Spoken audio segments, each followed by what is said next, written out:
लाडकी बहीण योजनेवरून संजय राऊतांनी सरकारवर निशाणा साधलाय। लाडकी बहीण योजनेच्या कार्यक्रमाला पंतप्रधान मोदी येतात, पण बहिणी कुठे आहेत? तिथे खुर्च्या रिकाम्या आहेत। बहिणींना माहिती आहे का की 2 ते 3 महिन्याच्या वर हे सरकार राहत नाही, असं म्हणत संजय राऊत यांनी लाडकी बहीण योजनेवरून सरकारवर निशाणा साधलाय।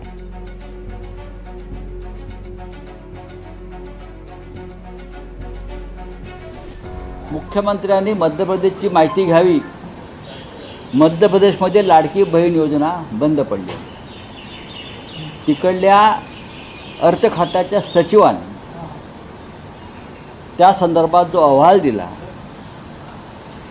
तो ही योजना अशा प्रकारे आपल्याला चालवता येणार नाही राजकीय फायद्यासाठी।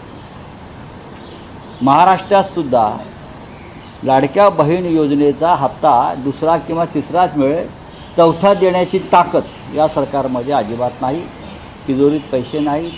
सरकारी कर्मचारी, शिक्षक, पोलीस यांचे सुद्धा पगार होणार नाही आहेत। ओव्हरड्राफ्टवरती सरकार चाललेलं आहे, म्हणजे कर्जावर।